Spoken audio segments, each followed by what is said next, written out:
Hey guys, it's Haley and welcome to another bookish video.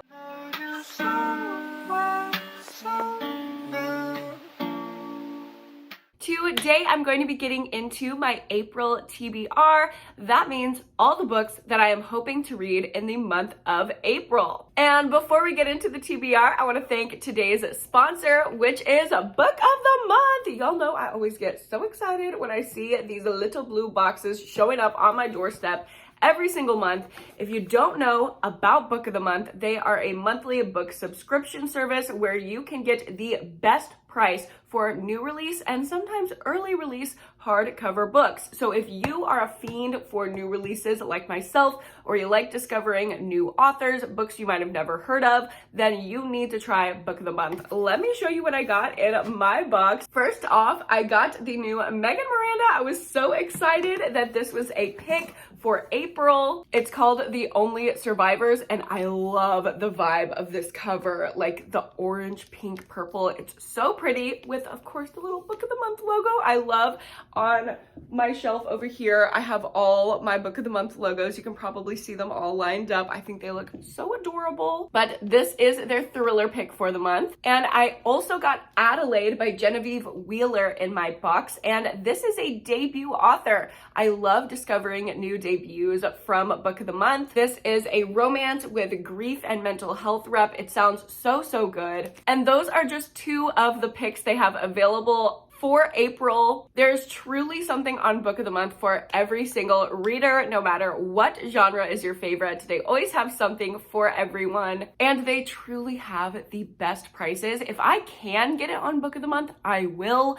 because it's simply more affordable than any other way to pick up new releases. So if you want to try out Book of the Month, you can use my code SPRING at the link down below and get your first book for only $9.99. Hello? A brand new hardcover book for $9.99. It's just unbeatable. Y'all know I love Book of the Month so much. So use that code SPRING down below, and thank you so much to Book of the Month for sponsoring yet another one of my videos. I love working with y'all. All right, now let's go ahead and get into the rest of my TBR. Those two books that I mentioned will be on my radar as well for the month of April. Ooh, the lighting changed. What just happened? Okay, sorry if the sun is in a weird spot.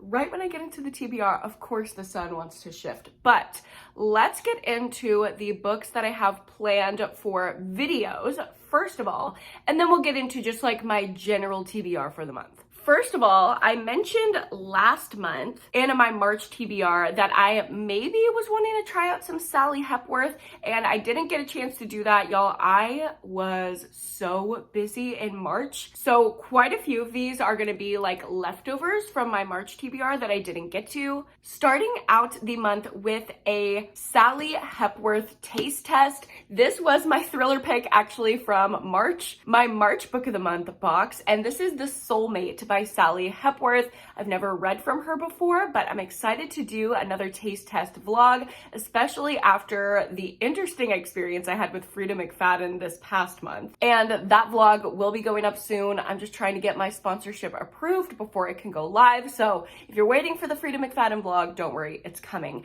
And in April, y'all will be getting a Sally Hepworth taste test. The Soulmate is her newest release, and it follows this couple who lives on this isolated, like picturesque, beautiful cliff in this little cottage, and it's this ideal life, except people come to this cliff to unalive themselves, which is very sad and kind of puts a damper on their sweet little cottage lifestyle. And her husband kind of gets this reputation as being the guy who talks people down from the ledge. He like takes that as his responsibility. So one day when someone ends up completing their suicide, there's a lot of speculation about the relationship that the husband had with this person, maybe if he pushed them or convinced them to jump. And it's this whole murder mystery story. I think we're following the perspective of the wife for the majority of the book. Yeah, it looks like we are. And the tagline is, "What happens when love pushes you to the edge?" I'm scared. In that video, I also want to read The Good Sister, and this plot honestly sounds so convoluted. I don't even know how to describe it. But basically, we're following two sisters in this domestic thriller. One of them has really taken care of the other sister her whole life, and so the other girl feels indebted to her. And when the sister who's been very helpful cannot have a child, the other sister is like, okay, to pay you back for all that you've done for me, I'm gonna try to have your child for you. Like a surrogate situation, but not. They would just use her DNA. They just need to find a candidate to be the father. And it says, the mission to find the father will shake the foundation of the lives they've carefully built for themselves and stir up dark secrets from the past. What?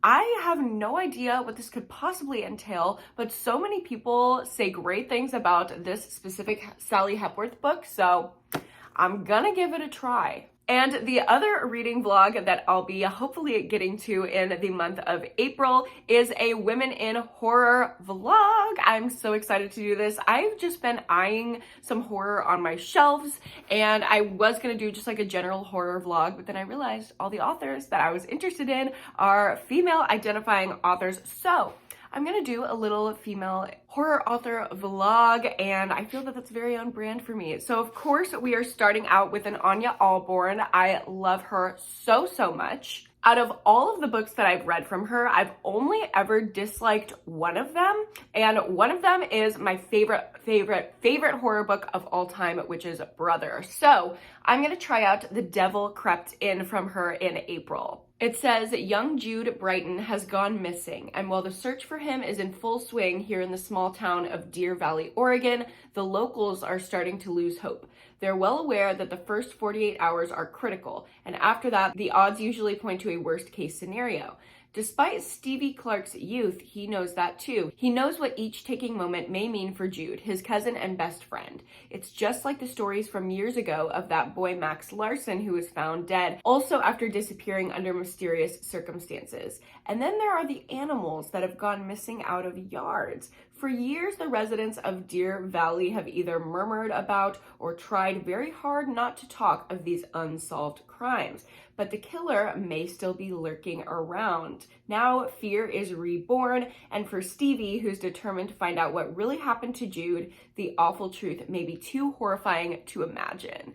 I love a missing child plot line. It just raises the stakes so much more than anything else for me in a thriller or horror book. So this sounds like the perfect little small town cozy mystery, but because it's Anya Alborn, I'm hoping it's gonna be intense as well. Love it. Next up, I have Night Bitch by Rachel Yoder, and this is a horror story. I've heard that it's weird, creeping, slow horror, which that can be very hit or miss for me, so not sure, but this is about a mom, I believe. Yes, an ambitious mother, and she puts her career on hold to stay home with her newborn baby, but it doesn't match up to what she was expecting, and she slowly starts to notice changes in herself, not just emotional changes, but she starts to maybe turn into a werewolf. And as her symptoms intensify, her temptation to give in to new dog impulses peak. She struggles to keep her alter canine identity a secret. It's funny, poignant, feminist horror commentary vibes. I've heard 5-star reviews and 1-star reviews of this one, so I'm really excited to give you guys my take. And the last one that I have planned for that vlog is Mother Thing by Ainsley Hogarth. And this is about a girl who marries her boyfriend. She's all happy. The only catch in this perfect dream relationship is her now husband's mother, her mother-in-law. And after a traumatic childhood, our main character is really desperate for a mother figure, but the mother-in-law is really withholding. And it says on the back, this is not a spoiler, that the mother-in-law ends up taking her own life, and the ghost starts to haunt our couple in different ways. So she's haunting the son and the daughter-in-law. It seems like this is gonna be another commentary heavy book. I also love the cover. So super excited for this one. Those are just the books that I have planned for that Women in Horror vlog, but of course I might be adding things in, changing things out. I'm gonna try to move towards mood reading. I'm feeling like I'm almost falling into a slump every month because I'm having such strict TBRs. So I'm moving towards more mood reading. Who knows? That horror vlog may look completely different. Leave me suggestions down below if there are any horror books by female authors that you want me to include or check out for that vlog. But those are the two reading vlogs that I have planned for April and what you can look forward to over the next month. Also, I forgot to mention, my sweatshirt that I'm wearing is literally adorable. It says, "Go away, I'm reading." Someone sent this to me. I do not know how you got my address. I also do not know who you are because I did not see a note or anything, but I love the sweatshirt, so thank you for sending it to me. Please make yourself known in the comments and I can thank you because it's really cute. All right, now moving on to the rest of the books that are on my radar for April that I've just been feeling on my shelves. Again, mood reading is the goal this next month. The first one has kind of carried over from March, just like the Sally Hepworth books, and that is The Wife Before by Shanora Williams. This one just piqued my interest in Target and I had to pick it up. It is about this a bitch I'm gonna steal your life story with a mystery plot line. We are following a girl who falls in love with this guy. She meets this older guy who's super intriguing and just gives her everything she could ever want, and they get married really quick. But he convinces her after they're married to move to this old secluded mansion in the hills and mountains of Colorado where no one can possibly get to her. And she starts to find artifacts from the wife that he had that lived there before. And as she puts the puzzle pieces together, she starts to think that maybe something happened to that wife and maybe something will happen to her as another girl comes up to be the next wife. She might be taken out by her husband. It sounds like a good classic rich people drama domestic thriller and I'm super excited for it. Really disappointed that I didn't get to this one in March, but it's an April hopeful. Next up, I have Truth Be Told by Kia Abdullah. I haven't read From My Queen in so long, so I'm excited to get back into her stuff. Her book, Take It Back, was one of my favorites of all time. I put it in my favorites of all time thriller video, and so many people have messaged me saying that y'all read it and you loved it too. So this is kind of the follow-up. We're following the same victims advocate attorney that we did in the first book because these are legal thrillers.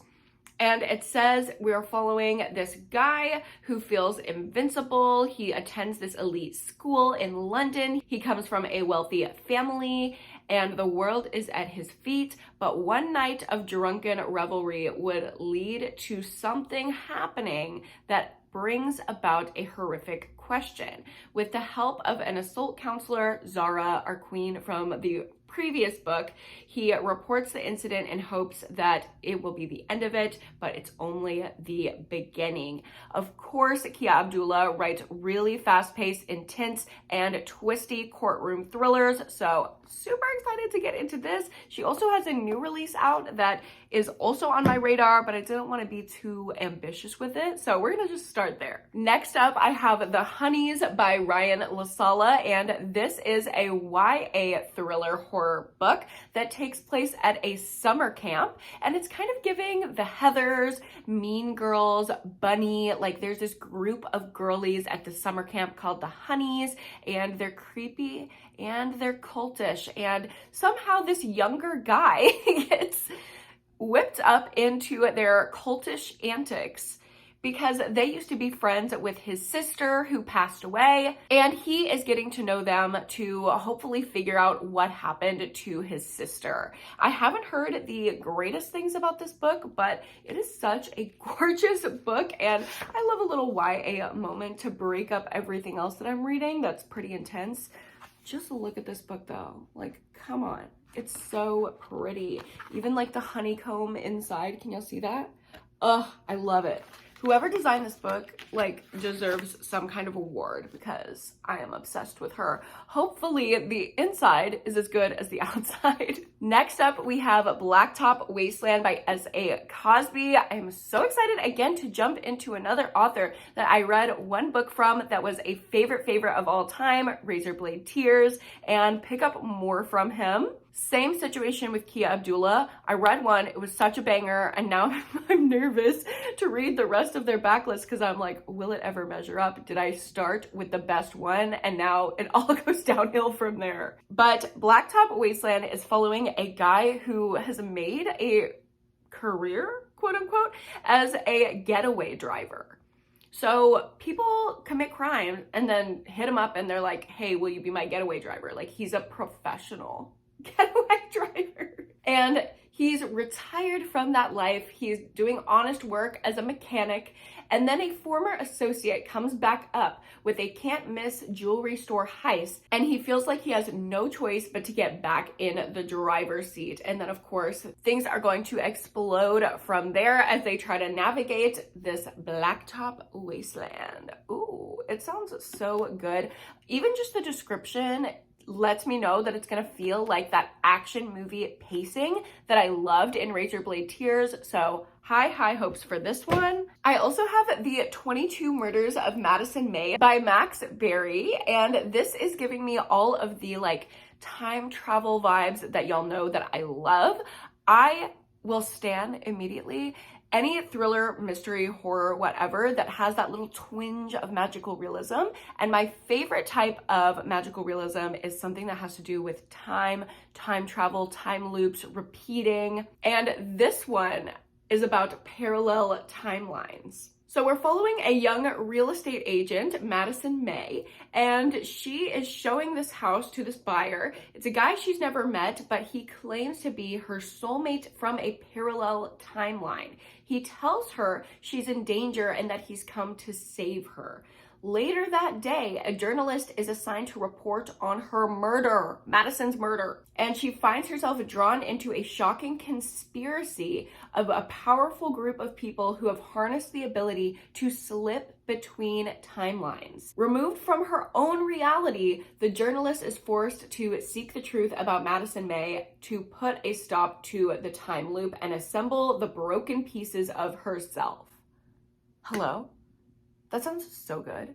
It's giving like 7.5 Deaths of Evelyn Hardcastle, and y'all know I love that book. Also, the introspective piece kind of feels similar to The Midnight Library, another one of my favorites. So I'm hoping this one's gonna work out for me. And the last book that is a part of my April hopeful TBR is Mill Point Road by J.K. Elam. And this is the first book in a series. It's a domestic thriller series that follows the antics of these rich suburban women that live in this gated community. Everything just like follows this community. So if I really like this book, this could be the perfect series for me. Y'all know I'm not a series girl, but this sounds exactly up my alley, so if I like it, who knows? And this is kind of giving like a blackmail domestic thriller. We're following the lives of 5 rich women, like I said, in this community, and they each have a dark secret. There's one killer out there trying to pick them off that knows them all. We're also following a detective perspective in here, and I'm guessing that's gonna kind of be like the through line of the series. We're following the cases that this detective is assigned. It's kind of giving Karen Slaughter, so we will see. I will give you guys all the tea on all the books that I get to in this video at the end of the month. Plus, as I said, I'm gonna be mood reading around, so who knows what my freaking April wrap up is gonna look like. It might be completely different. And if there's anything you're really passionate about me reading, leave it down below and I might pick it up. So that is going to be it for my April TBR video. Thank you guys so much for watching. Don't forget to go down below and sign up for Book of the month, get your first book for only $9.99 with the code SPRING. And thank you again to Book of the Month for sponsoring this video. Don't forget to give it a like if you liked it and subscribe to my channel if you haven't already. And don't forget to read a book and go to therapy this week. I will see you guys in my next one. Bye!